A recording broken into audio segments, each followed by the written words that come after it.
بسم اللہ الرحمن الرحیم. ایاک نعبد و ایاک نستعین.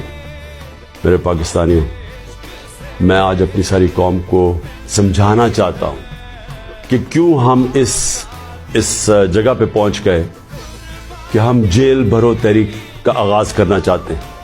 اس کی کیا وجہ ہے؟ دیکھیں، ساری دنیا میں قومیں کسی قانون کے تحت چلتی ہیں. قانون کیا ہوتا ہے؟ وہ آئین فیصلہ کرتا ہے کہ کیا قانون میں جائز ہے اور کون سی چیز ناجائز ہے. جب سے یہ امپورٹڈ حکومت آئی ہے، اس ملک کے آئین اور قانون کی دھجیاں اڑائی گئی ہیں.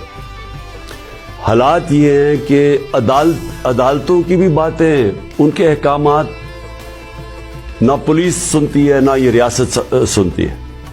میں آپ کو مثال دیتا ہوں کہ ابھی حال ہی میں جب یہ امپورٹڈ حکومت بھاگ رہی تھی اسلام آباد کے لوکل گورنمنٹ الیکشن سے، تو عدالت نے کہا کہ فوری طور پہ ڈیٹ دو، بلکہ انہوں نے تو کہا کہ 48 گھنٹے میں کرواؤ. ابھی تک کوئی مہینہ ہونے لگا ہے تقریباً، ابھی تک الیکشنز نہیں ہوئے. اس کے علاوہ جس طرح فنڈامنٹل رائٹس، جو بنیادی حقوق، جو ہمارا آئین ہمیں ہمارے بنیادی حقوق کی حفاظت کرتا ہے، حالات یہ ہیں کہ لوگوں کو اٹھایا جاتا ہے. کتنے لوگوں کو، سوشل میڈیا کے لوگوں کو اٹھایا گیا، ان کو تشدد کیا گیا ان کے اوپر، صرف اس لیے کہ ان کی کوئی ٹویٹ تھی، اس کے اوپر اٹھایا گیا، تشدد کیا گیا. ابھی تک کئی ایسے لوگ ہیں جنہوں نے جس طرح کا تشدد کیا گیا، ابھی تک ان کا ذہنی توازن ٹھیک نہیں ہوا. اعظم سواتی، کون سا آئین، کون سا قانون اجازت دیتا ہے کہ ایک ٹویٹ کے اوپر ننگا کر کے اس کے اوپر تشدد کیا جائے، اور پھر جب وہ پھر سے اس کو جیل میں ڈالا جاتا ہے اور پھر اس کو کوئی 30 اس کے اوپر FIR کوئی بلوچستان سندھ میں کی جاتی ہے. شیخ رشید، آئین اس کو عدالت اس کو ضمانت دیتی ہے، اس کے باوجود اس کو اٹھا کے لے جاتے ہیں اور اس کے اوپر کیسز سندھ اور بلوچستان میں کر دیتے ہیں. فواد چودھری، عدالت 4 دفعہ کہتی ہے IG کو کہ پیش کرو فواد چودھری کو عدالت میں، اور وہ اس کو اسلام آباد لے جاتے ہیں. تو یہ تو میں تھوڑی مثالیں دے رہا ہوں. جو شہباز گل سے ہوا، کسٹوڈیل ٹارچر، تشدد، یہ پاکستان کے قانون کے خلاف ہے. تشدد بھی ہوا اور اس کو کوئی ریلیف نہیں ملی، اور پھر ڈرایا دھمکایا گیا اور کیسز کیے گئے. پرامن احتجاج ہمارا تھا 25 مئی کو، اس کے اوپر جو ظلم کیا گیا، کون سا قانون اور آئین ایک جمہوریت میں اجازت دیتا ہے کہ پرامن احتجاج کے اوپر تشدد کرو؟ انہوں نے 3 دھرنے ہمارے اگینسٹ دیے اور لانگ مارچز کی. کس کے اوپر ہم نے کوئی سختی کی؟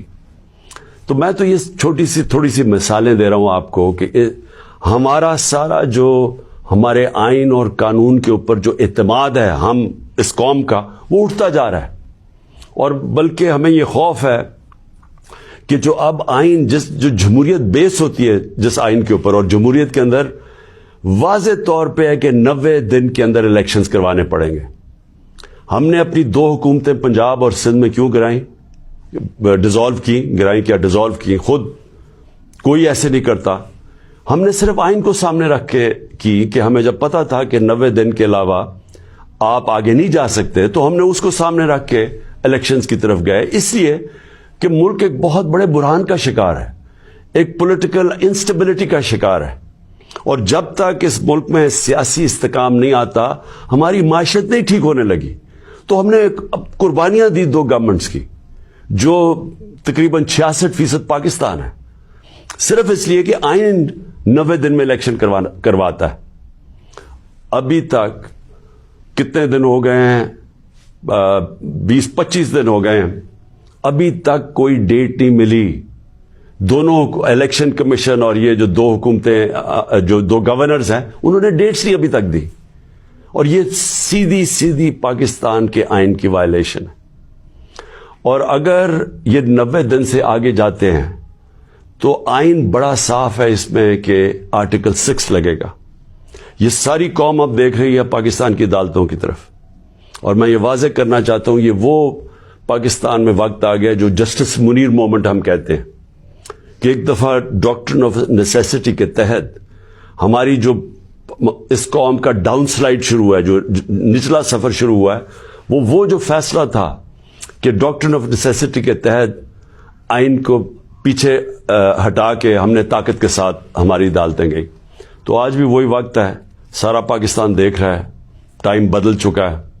اگر یہ ہم نے دیکھا کہ اس سے آگے جاتے ہیں تو ہم نے یہ پلان کیا ہوا ہے کہ ہم نے اپنے آئین, اپنے ملک کے قانون کے رول آف لا کے لیے, انصاف کے لیے ہم نے یہ جیل بھرو تحریک کا فیصلہ کیا, کیونکہ ہمیں کوئی نظر نہیں آ رہا کہ یہ جو وہ لوگ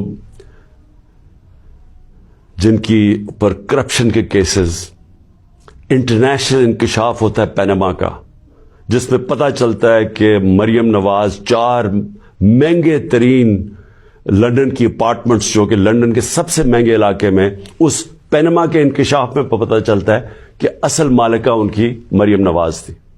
اس کے بعد سارا ٹرائل ہوتا ہے, سزا ہوتی ہے. تو ان کے اوپر تو کوئی ایسا تشدد نہیں ہوا, ان کو تو جیل میں رائلٹیز کی طرح رکھا گیا. ان کی طرح دیکھیں جیل میں کیسے جا رہے تھے. تو یہاں ٹویٹس کے اوپر تشدد کیا گیا. تو اس لیے 2 راستے ہمارے سامنے. ایک راستہ یہ ہے کہ ہم توڑ پھوڑ کریں, انتشار پھیلے گا ملک میں, سڑکیں بند کریں, پتھراؤ کریں, پہیا جام سٹرائک کریں. تو ملک کے تو آگے حالات وہ ہیں, پاکستان کی تاریخ میں معیشت ادھر تک نیچے نہیں پہنچی جو انہوں نے پہنچائی ہے, اور یہ ہم سب کو پتا تھا ہونا ہی ہے. اور ہم نے جو اس وقت ان کے ہینڈلرز تھے ان کو واضح کر کے بتایا کہ اگر آپ نے سازش کر کے حکومت گرائی گئی, ان سے نہیں سنبھالی جائے گی, اور نہیں سنبھالی گئی. تو آج کبھی بھی اتنا بڑا اکنامک کرائسس نہیں آیا جو آج پاکستان میں ہے. کبھی عام لوگوں کی زندگی میں اس طرح کی مہنگائی نہیں آئی جو آج آئی ہے. جو بے روزگاری بڑھتی جا رہی ہے, ایک طرف مہنگائی بڑھ رہی ہے, بے روزگاری, تو ملک کے معاشی حالات تو بہت برے ہیں. تو ہم اس لیے اس کو سامنے رکھ کے, اور 26 سال کی سٹرگل میں کبھی بھی ہم نے انتشار کی پالیٹکس نہیں کی.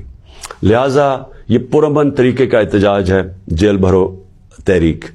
میں آج اپنے سارے کارکنوں کو, بلکہ میں تو پاکستانی عوام کو بھی یہ کہتا ہوں کہ یہ اس وقت آپ پالیٹکس نہیں کر رہے ہیں, آپ اپنے ملک کے لیے جہاد لڑ رہے ہیں, حقیقی آزادی کی جنگ لڑ رہے ہیں. میں آج آپ سب کو کہوں گا کہ میرے اپنے کارکنوں کو کہ جو ہمارے ضلعی صدر ہیں, ڈسٹرکٹ پریزیڈنٹس جو ہیں, ان کے اوپر رجسٹریشن شروع کریں.